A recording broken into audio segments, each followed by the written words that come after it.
जाओ बल्ले बल्ले हारा प्रीतम प्यारा। जाओ बल्ले बल्ले हारा प्रीतम प्यारा। हाथ जोड़ गुरुदेव को कीजे, हाथ जोड़ गुरुदेव को कीजे। बंधन बारंबार हो निष्काम करो गुर सेवा।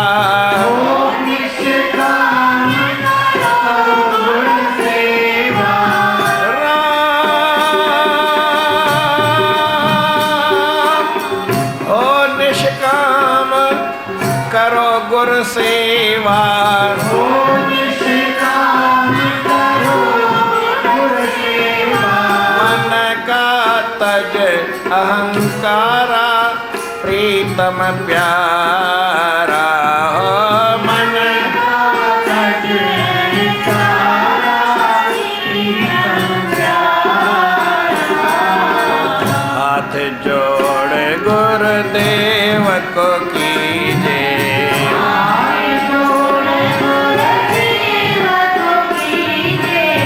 बारंबार जोहारा गुर का नाम जपे निश्वासर। गुरु का नाम जपे निश्वासर।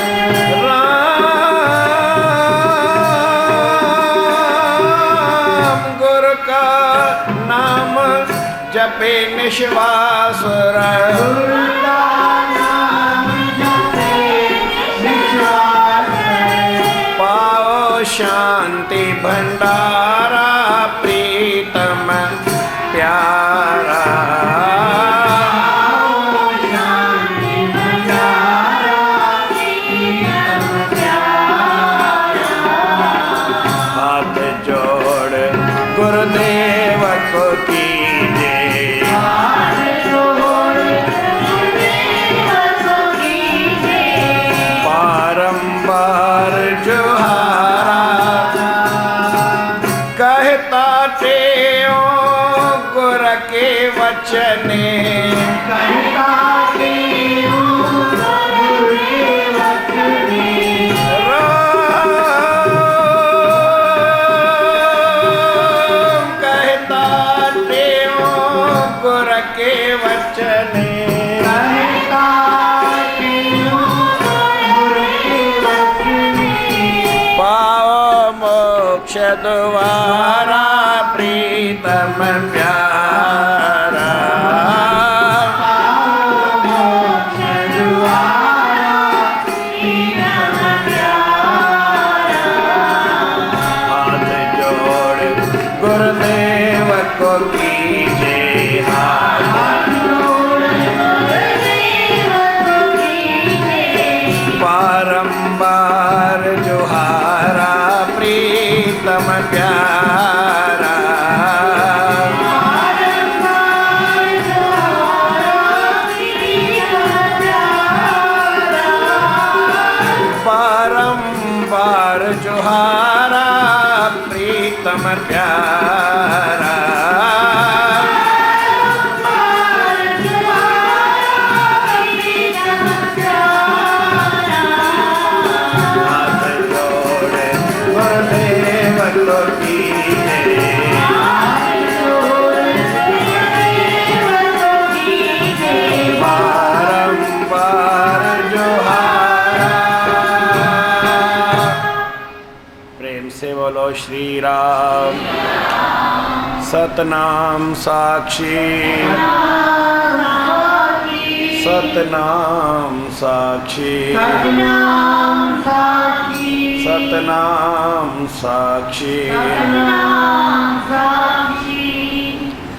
परमादरणीय सद्गुरु महाराज, उनके स्वरूप में बैठे हुए पूजनीय योग हमारे संत महात्मा एवं गुणीजन मंडल, सदगुरुदेव के स्वरूप में बैठी हुई सदगुरुदेव की प्यारी भागों वाली साथ संगत, प्रेम से बोलो श्री राम। श्री राम। ये गुरु महाराज का मेला, सदगुरु स्वामी टेऊराम जी महाराज का ये जन्मदिन कई वर्षों से बाबा जी बड़े धामधूम से मनाते थे। वो हमेशा ये मेला 11 दिन का रखते थे और कार्तिक में जो चांद से पूर्णिमा तक 14 दिन या 15 दिन मेला होता था वो रखते थे। सदगुरु स्वामी टेऊराम जी महाराज, उन्होंने जीवन में अपना ऐसा जीवन बनाया। एक तो उनका जन्म 1887 में जैसे हुआ, धीरे धीरे उन्होंने अपने जीवन में आगे बढ़े और 7 वर्ष की आयु में उसी शहर में स्कूल था और उसी का हेड मास्टर जो वहाँ पे स्वामी जी के यहाँ सत्संग घर पे होता था, स्वामी जी के दादा सदगुरु स्वामी टेऊराम जी महाराज के जो दादा आसनदास जी, वो सत्संग करते थे। आपस में उनके 4-6 साथी थे, वो साथ में कहीं कहीं जा कर के किसी के घर में भजन कीर्तन करना हो, जिस तरह से हमारी ये सूरत में प्रेम प्रकाश मंडली भजन मंडली है, इस तरह से वो जाकर के उस समय भजन करते थे। परंतु आज के और उसके जीवन में फर्क है। वो कभी किसी से कुछ लेते नहीं थे, किसी के घर जा गए, सत्संग किया, लेकिन लेना कुछ नहीं।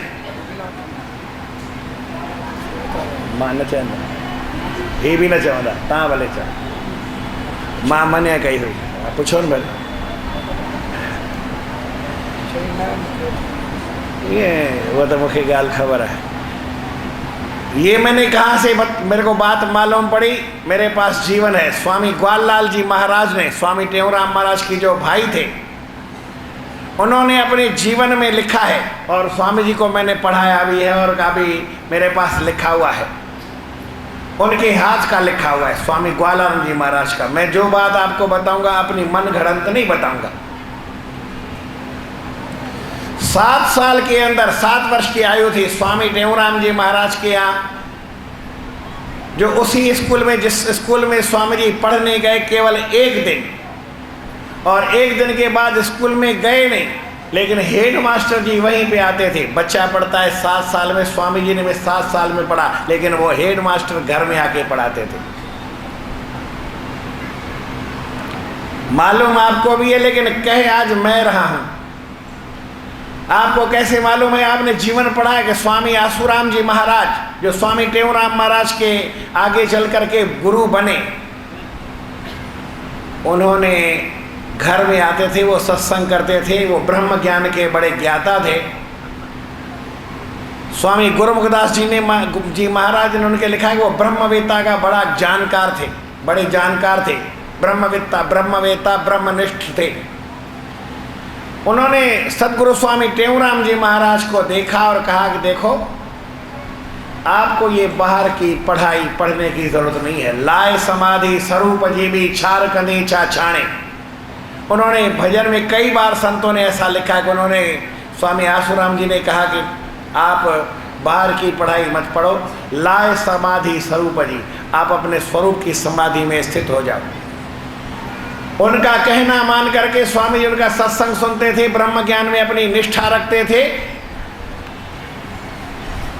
ब्रह्मवेता ब्रह्म श्रोत्रिय होना चाहिए। गुरु कैसा होना चाहिए? ब्रह्म श्रोत्रिय। तो ब्रह्म की सारी जो बातें वेदांत शास्त्र के अंदर बताई गई है, सदगुरु महाराज जी 6 साल से लेकर के, अर्थात 7 साल से लेकर के 14 साल तक वो सुनते रहे। फिर 14 वर्ष में, 13 वर्ष में सदगुरु महाराज के पिता श्री चेलाराम जी, उनका शरीर शांत हुआ, देवलोक पधारे। स्वामी जी स्वयं सत्संग करते थे और भजन ध्यान करते थे। उन्होंने 14 वर्ष में गुरु का नाम लेकर के और उसमें अपनी समाधि को लगाना शुरू कर दिया। पहले भी समाधि लगाते थे, ऐसे नाम जपते थे, पर 13 साल के अंदर पूरा विचारा। कहते हैं गुरु कीजिए पहचान के, पानी पीजिए छान के। उसी गुरु का, स्वामी आसूराम जी महाराज का 7 साल तक उन्होंने सत्संग किया। और ये लिखा है कि 7 बरस में सत्संग मिल गया स्वामी आसूराम का। जहाँ का बोलेंगे मैं आपका वहाँ का कोई लाइन आपको बताऊंगा, किसी भजन में किसी कवि की जो उस समय के थे, आज की नहीं। प्रेम से बोलो श्री राम। 7 साल में सतगुरु महाराज को सत्संग का, भजन ध्यान करने का, ब्रह्म का ज्ञान सुनने का अवसर मिला। 7 साल तक उन्होंने उसको सुना और 14 साल में उसमें पारंगत हुए। ऐसा लिखा है कि 12 वर्ष की अवस्था में तुम्हें योग 12 वर्ष में योग की ज्वाला उमड़ उठी थी आहों में, कब गांवों में, कब राहों में, कब दरखत की छाहों में, कब मरघट, कब कब्रिस्तान, कब गिर की बैठ गुहाओं में, भूल गया सब खाना पीना, ज्ञान सुबह ना शाम का। फिर 14 वर्ष से लेकर के 21 वर्ष तक स्वामी जी ने काफ़ी सैर किया, भजन किया, ध्यान किया, घर में रहे और कभी सत्संग करते थे, थला बनाया, मना चबूतरा बनाया, काफ़ी खटका हुआ। लेकिन वहाँ का कोई पटवारी था, नया आया था, उसने आकर के वो बनवा दिया। 3 दिन तक स्वामी जी ने बनाया। ये स्वामी जी की जीवनी पढ़ेंगे, उसमें लिखा है। इस तरह से सत्संग का कार्यक्रम उन्होंने 7 साल तक किया, 21 साल तक, 21 से 28 तक 7 साल वो हुए। उसमें स्वामी जी ने सैर किया पूरे सिंध के अंदर। सदगुरु स्वामी टेऊराम महाराज स्वयं जाते थे, स्वामी ग्वाललाल जी को ले जाते थे, स्वामी सर्वानंद जी महाराज को ले जाते थे, स्वामी गुरुमुखदास जी को ले जाते थे। और उनके साथ दूसरे भी संत साथ में, संत नहीं थे लेकिन वो सफ़ेद कपड़ों में, स्वामी टेऊराम महाराज जी भी सफ़ेद कपड़ों में जाते थे और ये साधारण धोती जैसा पहनते हैं, कुर्ता पहनते हैं, इसी वस्त्रों में। लेकिन कहीं भी जाते थे कुछ लेते नहीं थे, अगर मिलता भी था तो सब बांट देते थे। किराया उस समय ऐसा नहीं लगता था, गाड़ियां थी नहीं, पैदल पैदल जाते थे, बैलगाड़ी में जाते थे, घोड़ों पर जाते थे, बग्गियों में जाते थे, लोग ले जाते थे। लेकिन लेने देने का उस समय कोई प्रसाद मिला वहीं बांट देते थे। ये जीवनी में लिखा है। जब 28 साल के बाद 29 साल के हुए तो स्वामी जी के मन में विचार आया कि देखो हम वैसे ही आज घर पे तो रहते नहीं हैं, साथ में दूसरे भी हैं, स्वामी सर्वानंद जी महाराज है, स्वामी ग्वालानंद छोटा भाई है, उसको भी घर से ले जाते हैं।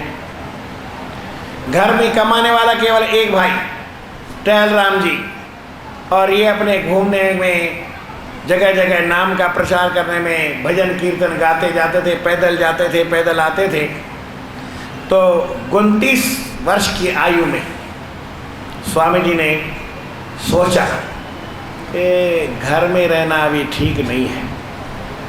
वैसे ही घर में रहते नहीं हैं, घूमते हैं, जगह जगह जाके प्रचार करते हैं, इतने आदमी हैं, इतने घर में सबका खाना पीना, भाई के ऊपर बोझ पड़ता है, भाई टहलराम के ऊपर बोझ पड़ता है। तो क्या करें? बोले घर को छोड़ के जाना चाहिए। तो भाई से 64 में, मैंने 30 साल की आयु में उन्होंने पूछा, 30 में, जब 30 साल के स्वामी जी थे। अब आप उसको सन संबत में करेंगे तो 1916, जैसे ये अभी 2007 चलता है, तो इतना साल पहले स्वामी जी ने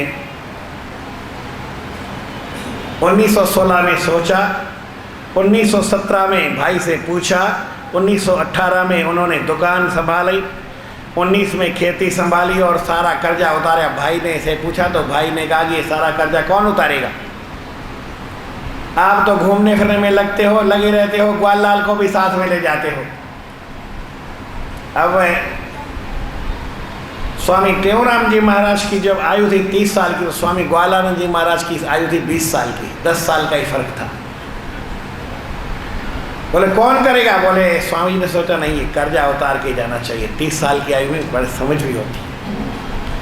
उन्होंने बड़ी मेहनत की, 1 साल 1.5 साल या 2 साल दुकान पे, खेती पे और बगीचे वाली खेती पे, खरीफ की फसल जो खरबूजे या तरबूजे निकलते उस फसल पे स्वामी जी ने बड़ा ध्यान दिया और काफ़ी पैसा बचत हो गई, दुकान भी अच्छा भर गया। तो 29 साल की उम्र में सोचा, 30 में पूछा, 31 में दुकान चलाया, 32 में खेती बाड़ी करके और कर्जा उतारा, 33 साल की आयु में आकर के टंडे आदम में बैठ गए।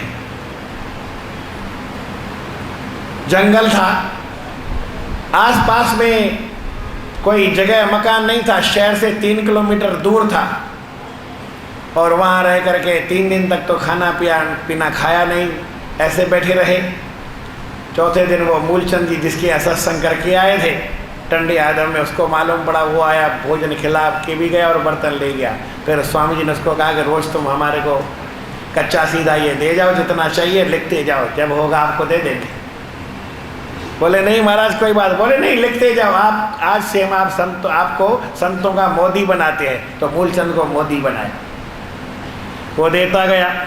तो 33 साल में आकर के बैठे और धीरे धीरे बनाया। 34 साल की जब स्वामी जी की आयु हो गई तो काफ़ी बन गया आश्रम। लोगों ने कहा कि महाराज यहाँ ऐसा कोई फंक्शन होना चाहिए, सब आके एक साथ होए।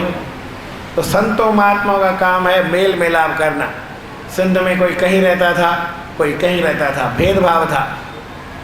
ये उत्तर का है, ये दक्षिण का है, ये नदी के इस पार का है, ये नदी के उस पार का है, इतना चलता था।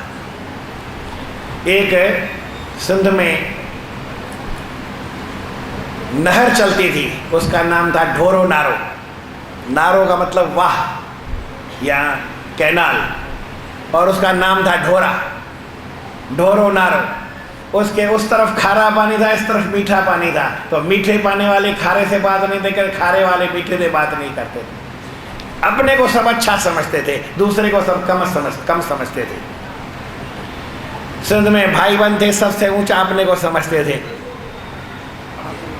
आमिल लोग थे वो अपने को समझते थे, जो नौकरी पेशे वाले थे वो अपने को बड़ा समझते थे। हर एक आदमी अपने अपने में था। लेकिन स्वामी जी ने कहा कि नहीं, यहाँ सब एक है। परमात्मा ने सबको बनाया है, इंसान बनाया है, इस धरती पे आए है, सब मिल करके काम करो। गुरु महाराज के आश्रम में सारे काम करते थे, सारे रेती उठाते थे। बड़ा से बड़ा अफसर कलेक्टर के नीचे काम करता था भगवान दास, दीवान भगवान दास था, वो भी रेती उठाता था। और एक छोटा गरीब वो भी रोटी वो रेती उठाता था। लेकिन आज जमाना फिर थोड़ा बिगड़ गया है। आपके घर की काम करने वाली माई, उसका बच्चा और आपका बच्चा दोनों स्कूल में नहीं पढ़ने चाहिए। वो दूसरे स्कूल में पढ़े, वो दूसरे स्कूल में। कितना फर्क आ गया है जी, समझ में आती है ना मेरी बात? आपके घर में काम करने वाली माई का बच्चा और आपका बच्चा दोनों साथ पढ़ने नहीं चाहिए। लेकिन आपके बच्चे को कौन पालता है? वही घर की माई। और खुद के बच्चे को उसको कौन पालता है? वो भी खुद ही पालती है। पालन तो दोनों एक माई कर सकती है, दोनों बच्चों का, आपके बच्चे का और अपने बच्चे का। लेकिन स्कूल में जो टीचर पढ़ावे या स्कूल जो हो, वो दोनों का एक होना नहीं चाहिए। ऐसा क्यों? फिर घर में माई क्यों रखी है? आपके बच्चे को क्यों पालती है? थोड़ा विचार करने की बात है। मैं थोड़ी सी बात अलग कही है आज के ज़माने के हिसाब से। थोड़ा ध्यान देंगे तो एकता वापस हो जाएगी, प्रेम वापस हो जाएगा, शांति वापस हो जाएगी, जीवन में आनंद वापस आ जाएगा, जीवन हमारा सुधर जाएगा। लेकिन थोड़ा सोचो कि एक ही माई एक दोनों बच्चों को पालती है, लेकिन एक ही टीचर दोनों बच्चों को पढ़ावे, ये पसंद नहीं आता है। मैं विदेश में एक बार गया, अभी तो मैं जाता ही नहीं हूँ, पर पहले समझो मैं गया तो मैंने पूछा भाई यहाँ का क्या हाल है? बोले महाराज जी ये इधर दुकान है, ये उधर दुकान है, दोनों आमने सामने दुकान है। एक रोड पे, रोड के एक तरफ ये दुकान है, एक तरफ वो है दूसरी दुकान। एक सुपर दुकान है, एक चुंकिंग की, चाइना में है, वहाँ गया था, हांगकांग में। अगर सामान लेना है तो एक ही शर्ट यहाँ पे 100 रुपये में मिलती है, वहाँ पे 500 में मिलती है। और एक दूसरा शॉप मॉल है, उसमें 1200 की मिलती है, 100 रुपये की, 500 की, 1200 की। फिर मैंने कहा कि भाई, बोले मैं सेठ हूँ, इस दुकान का मालिक हूँ, तो मैं तो 1200 वाली खरीदूंगा, 100 रुपये वाली नहीं खरीदूंगा। मालूम है कि 100 रुपये में भी यही चीज़, यही कंपनी, पर उस दुकान पे मिलती है, इस पे 1200 की मिलती है। इधर से खरीदूंगा, उधर से नहीं खरीदूंगा। मैंने कहा अच्छी बात। फिर दूसरा मैंने पूछा, वो 500। बोले ये फिर दूसरे मेरे जैसे अच्छे मैनेजर हैं, दूसरे जो दुकान की संभाल करने वाले सेल्समैन हैं, वो 500 वाली पहनते हैं। वो फिर 1200 वाले मेरे जैसी नहीं पहन सकते, वो उतना नहीं खरीदेंगे। मैं मालिक हूँ तो मैं 1200 वाली पहनता हूँ। शर्ट तीनों की एक ही है। जैसे ये स्वामी जी की शर्ट पहनी ना आपने, यही शर्ट, एक ही शर्ट है, एक ही कपड़ा है, एक ही दुकान से बनी है, एक ही आदमी ने खरीदा, एक ही ने बनाया है। लेकिन जो सेल्समैन है वो कौन सी पहनते हैं? 500 वाली पहनते हैं। और जो मेरे दुकान में झाड़ू लगाते हैं, पानी भर के देते हैं, दूसरी सेवा करते हैं, उनका कम पगार है, वो 100 रुपये वाली पहनते हैं। पहनते तीनों ही एक चीज़ है। लेकिन पानी पीना हो तो जी तीनों के पास अलग अलग नौकर है। मेरे को 1000 रुपये वाला नौकर पानी पिलाता है, उसको 500 वाला नौकर पानी पिलाता है, उसको 100 रुपये वाला, ये एक ही पानी पिलाता है। कमीज अलग अलग खरीद सकते हैं, लेकिन पानी एक आदमी का क्यों पीते हैं? थोड़ा विचारो। जमाने में अशांति है, क्यों है ये आपके सामने? कि कोई बताएगा नहीं, कोई ऐसी बात कहेगा भी नहीं आपको। परंतु आपका बच्चा है और आपके काम करने वाली माई का बच्चा साथ पड़ता है तो क्या बड़ी बात है? क्योंकि आपको पानी वही पिलाती है, रोटी वही पिलाती है, सफाई वही करती है, बिस्तर भी आपका वही बिछाती है। आपकी घरवाली आपका बिस्तर नहीं बिछाती है।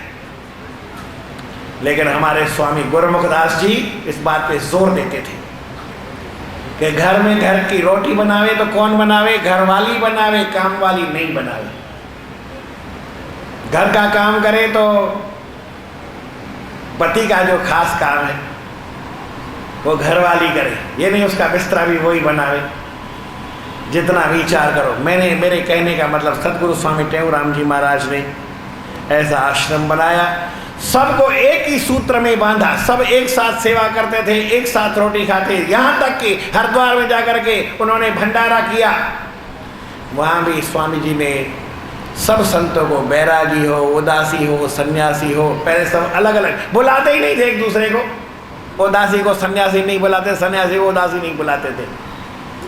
आज भी खटका बढ़ा हुआ है, लेकिन उस समय स्वामी जी ने सबको एक साथ बुलाया, सबके साथ बैठे और सबकी उन्होंने सेवा की, महापुरुषों की। दरवाजे में खड़े हो गए, बोले संत लोग अभी भंडारे का समय आ रहे हैं तो मैं जाके खड़ा हो जाता हूँ। स्वामी ग्वाललाल जी महाराज कहते कि महाराज चल के अंदर बैठो, आप महंत हैं, ये संत लोग जो आएंगे आपका दर्शन करेंगे। बोले तुम मुझे सिखाते हो, मैं गुरु हूँ कि तू गुरु है? स्वामी ग्वाललाल को चलो, मैं दरवाजे में खुद संतों का स्वागत करूँगा, मैं संतों का दर्शन करूँगा, संतों के अगवानी में मैं जाऊँगा, आप सब पीछे हो जाओ, मुझे सेवा करनी है। जो आदमी बड़ा बन करके भी सेवा करता है उसका जीवन में ऐसा ही नाम होता है। आपका भी नाम हो सकता है, आपको भी ऐसी सेवा करनी पड़ेगी। प्रेम से बोलो श्री राम। और सब प्रेमियों ने कहा महाराज एक साथ कोई ऐसा मेला बनाओ, मेला रखो। तो स्वामी जी ने 35 वर्ष की आयु में सन 1922 में और संवत 1969 में, जो भी आप याद कर सको, 1922 में सन, जो अभी 2007 चल रहा है, पहला मेला अमरापुर संतन आदम बनाया। ये कुछ बातें इस पत्रिका में लिखी हुई है। स्वामी जी में अनेक गुण थे। कितने गुण थे स्वामी जी में आप विचार नहीं कर सकते हैं। इस पत्रिका में मैंने पहले कहा घर लोग सबके घर पहुंच जाए, मैं आपको सबके 7 गुण नहीं बता सकता, परंतु सतगुरु स्वामी टेऊराम जी में तो बहुत गुण थे। वो गुणों के भंडार थे। सब गुण संपन्न साहेब मेरे सतगुरु टेऊराम, परमेश्वर का रूप जान के करता हूं प्रणाम। ऐसे गुरु महाराज को हम नमस्कार करते हैं जो सब गुणों के संपन्न हैं। हमारे जीवन में कई जगह लिखा है कि गुरुदेव सब गुण संपन्न होते थे, फिर भी उन्होंने विशेष 7 गुण लिखे गए हैं। पहले हमेशा गुरु महाराज जी वैराग्य में रहते थे, वैराग्य में रह करके सजग रहते थे, हर बात का स्वयं ध्यान रखते थे। जहाँ पहुँचना खुद देखते थे, अपने हाथों से, अपनी आँखों से खुद जा करके देखभाल करते थे। फिर इतना ब्रह्म का ज्ञान किया, इतनी निष्ठा गुरु महाराज की, उस निष्ठा को भी स्वामी जी ने पक्का किया। मैंने आपको स्वामी जी का जीवन 35 साल तक बनाया। 55 साल का स्वामी जी का जीवन था। 7 साल जो बताया कैसे हम बराबर, पहला मेरा जो क्या स्वामी जी की उम्र कितनी थी 35 साल, और 7 के हिसाब से करके तो 7-5-35 होता है। फिर स्वामी जी में परमात्मा के लिए इतना प्रेम था, इतनी लगन थी, सब कुछ होते हुए निष्काम रहते थे और हमेशा समभाव में रहते थे और समाधि में रहते थे। गुरु महाराज के गुणों का कोई बयान कर नहीं सकता है, लेकिन फिर भी आप देख लो कि उन्होंने अपने जीवन में ऐसा किया और 7 वर्ष से सत्संग किया और जाकर के कहाँ तक पहुँचे। एक लाइन में आपको सुना देता हूँ। पिता की आज्ञा से जब पाठशाला में जाते हैं और 7 वर्ष में कैसे सत्संग मिलता है, वो सारी इस बात में। फिर तो आज्ञा पाए पिता की पाठशाला में जाना था। फिर तो आज्ञा पाए पिता की पाठशाला में जाना था। पूर्व जन्म के पढ़े पढ़ाए पढ़ना एक बहाना था। पूर्व जन्म के पढ़े पढ़ाए पढ़ना एक बहाना था। मास्टर एक गुणवान वहाँ का साचा संत सुजाना था। मास्टर एक गुणवान वहाँ का साचा संत सुजाना था। 7 बरस में सत्संग मिल गया, 7 बरस में सत्संग मिल गया। स्वामी आसुराम का। 7 बरस में सत्संग मिल गया। स्वामी आसुराम का। नगर नगर में नाद बजाया साक्षी और सतनाम का। नगर नगर में नाद बजाया साक्षी और सतनाम का।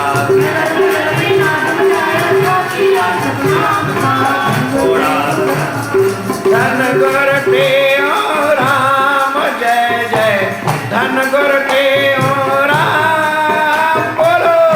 गुरु के ओ राम जय जय। धन गुरु के ओ राम। थोड़ा सा इतिहास सुनो अब स्वामी पे ओ राम का। थोड़ा सा इतिहास सुनो अब स्वामी के ओ राम का। नगर नगर में नाद बजाया साखी और सतनाम का। नगर में नाद बजाया साखी 8 बजे है, पूरा समय है, समय से अच्छा होता है। परंतु ये ज्ञान पत्रिका जिसको चाहिए वो अपना एड्रेस खाली लिखा देगा। वहां पे एड्रेस लिखा है, वो लिखेंगे आपको, और स्टॉल पर जिसको चाहिए वो रसीद हो उसके घर पर पहुंच जाएगी। इसका जो लेते हैं वैसे लेना कुछ बात नहीं है, परंतु गाइड टिकट खाली 4 आने की भरनी पड़ती है पोस्ट की। पर पोस्ट वाले कहते हैं कि आप फ्री में किसी को नहीं देना है, तो इसके लिए उसका थोड़ा बहुत हिसाब रखा है। वो आपसे 1 साल के लिए गए, 1 साल के लिए गए, दूसरे साल के लिए दूसरे साल आपको देना। 1 मिनट की एक बात बताता हूँ, प्रेम से बोलो श्री राम। एक लड़के ने कहा कि महाराज मैं साइकिल चला के थक गया, मुझे स्कूटर चाहिए, पर मैंने कहा मैं स्कूटर आज लेके देता हूँ, क्या होगा तेरे बताने में क्या होगा, जितना पैसा जितने साल चले कोई बात नहीं, पर जिस दिन तुमने 5 रुपया नहीं दिया उसका कमरा जाए पूरा देखेंगे। कई बात ऐसा बोलते हैं कि महाराज ही है, हाँ, और उसका निश्चित कर 5 साल 10 साल ऐसे करती है। जिसको चाहिए हर साल यहाँ आओ और यहाँ पे रसीद कटवा लिया, ठीक रहेगा ना, अच्छा रहेगा। 10 रुपया लगेगा, मैं ज़्यादा नहीं लगेगा, साल भर का एक पत्रिका में 1 रुपया, कितना भी लगेगा आपसे 10 रुपया लेंगे, पर हर साल आगे लेंगे तो 1 साल में मई से आपको अलग 10 रुपया देना पड़ेगा। ये सदगुरु के स्वरूप में विठल भागण वारी सदा तुम्हारी आवाज़ बिल्कुलु घटि आहे। हिन आलीशान सत्संग हाल में वेही करे वेझे करे असांजे मन में इन महापुरुषनि सदगुरु स्वामी टेऊंराम जो ही आवाज़ जेकॾहिं अंदर मां न निकिरे त पोइ आनंद वारी ॻाल्हि न आहे। प्रेम सां चओ सतनाम साखी।